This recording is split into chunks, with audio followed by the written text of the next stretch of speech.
पिछले ज़माने में आम तरीक़ा ये था रसूल करीम सल्लल्लाहु अलैहि वसल्लम के अहद मुबारक में भी कि बाज़ औक़ात कुछ बड़ा सा थाल होता था,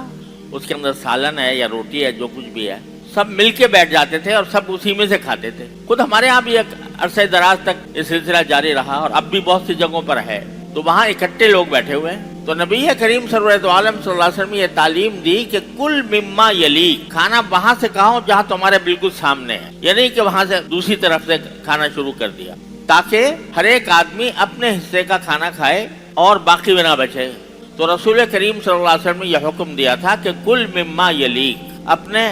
सामने जो खाना है वो खाओ और बाकी जो है दूसरे लोगों के लिए छोड़ दो कि वो अपने सामने के लिए अपने सामने से खाएं। मकसूद क्या था? मकसूद ये था कि खाना जाए ना हो। एक तो ये कि सबको बराबर मिले और दूसरा ये कि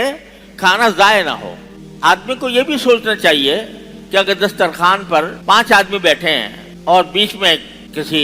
बर्तन के अंदर खाना रखा हुआ है और एक आदमी अपना निकाल रहा है, तो जब अपने लिए निकाले तो ये ख्याल भी करे कि भाई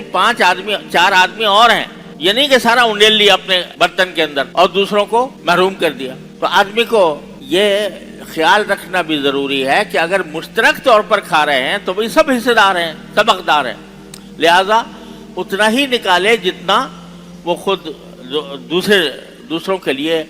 भी काफी हो जाए, और फिर जितना खाए तो अपने सामने से खाए और जो बच जाए तो उस बचे हुए को ऐसा न छोड़े कि वो बिल्कुल बेकार होकर चला जाए। आज अगर हम अपने मुआशरे में देखें, महंगाई का तो बहुत शोर है, लेकिन और है वाक़अत महंगाई, अल्लाह ताला हमसे ये दूर फरमा दे, लेकिन इस महंगाई के दौर में भी जाकर देखो, शादी की तकरीबात में, होटलों में जो खाना बचता है और फेंक दिया जाता है वो इतना है कि उससे सैकड़ों हजारों इंसानों की खुराक मुहैया हो सकती। वो पूरे होटलों के अंदर, बड़े बड़े होटलों के अंदर जो खाने पकते हैं, तो होता क्या है कि खाना पका लिया ज्यादा और रख भी दिया ज्यादा और फिर उसके बाद खाया गया कम, जो बाकी बचा वो कचरे में चला जाता है। अल्लाह ताला के रिज्क की ये बेहुरमती, अल्लाह ताला के रिज्क का ये फजूल के बारे में ये फजूल खर्ची, ये इसराफ है और बहुत